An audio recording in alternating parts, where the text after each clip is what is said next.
Welcome to session 1 for the lesson 1 simple machine and motion. So for the learning objectives, we have here to explain the relationship between translational motion and the function of a simple machine, classify common object according to the type of a simple machine they represent, and show appreciation for how simple machine make everyday tasks easier and more efficient. So for the simple machine, so when you say simple machine, these are the tools that help make work easier by reducing the amount of force needed. Next, what are the simple machines help people? So number one here is lift the heavy object, move things faster, reduce effort, save time and energy. Next one, the sample object here is the ramp. Okay, yung ramp, scissors, and pulley. So those are the sample object for the simple machine. So ito po yung mga simple machine natin. We have here the pulley, the lever, the wheel and axle, the wedge, inclined plane, screw. Okay? So these are the types of a simple machine. Ang pulley natin ginagamit para mas mapadali yung pagbuhat. Ang lever naman is para mas mapantay, mas mapadali yung pag-angat ng mga bagay. Here is the wheel and axle is yung pag-ikot para makapunta or magkaroon ng rotational movement. And then the wedge naman dito is yung pagbiak ng mga kahoy. For the inclined plane naman, ito yung rampa na mas mapapadali ang pag-transport ng mga bagay. And then the screw is ito yung screw na may rolling. So, these are the types of the simple machine. So for the translational motion happen when an object move from one place to another in a straight or in a curved path. Pero itong translational motion ay i-relate naman natin ngayon in a simple machine. So sample natin is pushing a cart, pulling a luggage, so that is translational motion. So kapag sinabi nating work, ang equivalent daw ng ating work is force times the distance. So when you say distance or the displacement, ito yung layo. The force is yung puwersa natin, and of course that is equivalent ng ating work. So example here, if you push a box using the force and the box moves, the work is done. Okay? So ito po yung ibig sabihin ng ating work force times the distance. So welcome for the session 2, rotational motion in machine. So here we're learning objectives natin dito is we're going to differentiate the translational motion from rotational motion in machine. Of course, demonstrate the rotational motion using the improvised materials, participate responsibly and cooperatively during the group activities and experiment. So, review lang natin, pag sinabi natin rotational motion, usually happen when an object rotates or spin around the fixed axis or the center. So, ito po yung ating axis na tinatawag. Next, the sample object natin for rotational, we have here the electric fan, the bicycle, and the Ferris wheel. So, importance for the rotational motion, it helps the machine move efficiently, while wheels transport the heavy object, tools perform work faster, and the machine reduce the effort. Okay? So, ito yung mga importance na nakakatulong yung rotational motion natin kapag in-apply natin in a machine. So, kapag sinabi naman nating torque application, the torque is the force that causes an object to rotate around an axis. So, ibig sabihin, yung torque na tinatawag natin, ito yung puwersa na nagko-cause sa object para ma-rotate yung around the axis. So, ibig sabihin, etong sa bicycle, ang example natin dito, ano yung nagko-cause para umikot yung bicycle. So, meron dito na parang plato, siya yung nagko-cause para mag-rotate yung ang bicycle. Okay? So, ito yung tinatawag natin na torque application.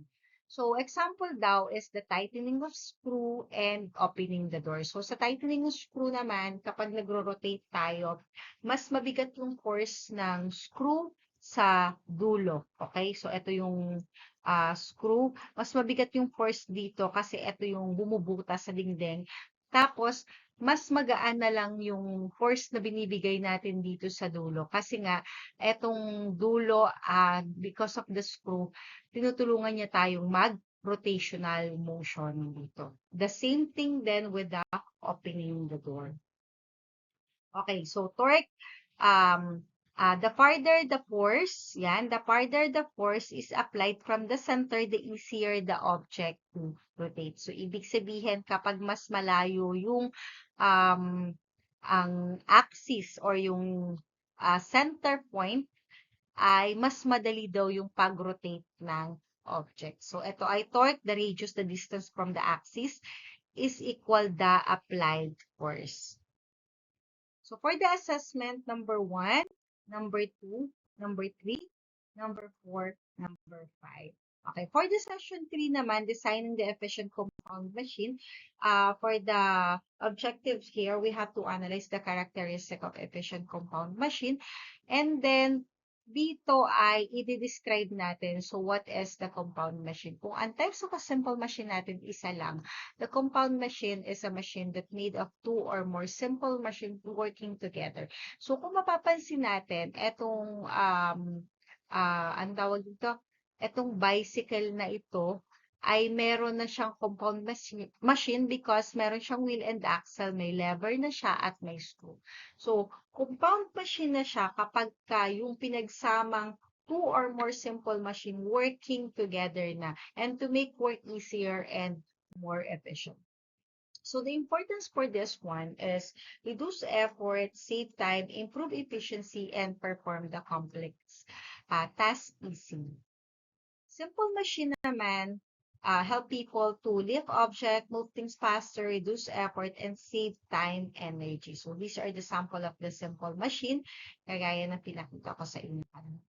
So the characteristic of efficient machine is reduce effort, save time, minimize the energy loss, move smoothly, and perform the work effectively. Efficient machine na makikita din natin is number 1 example niya, escalator, bicycle, yung pulley system. So those are the sample of the efficient machine.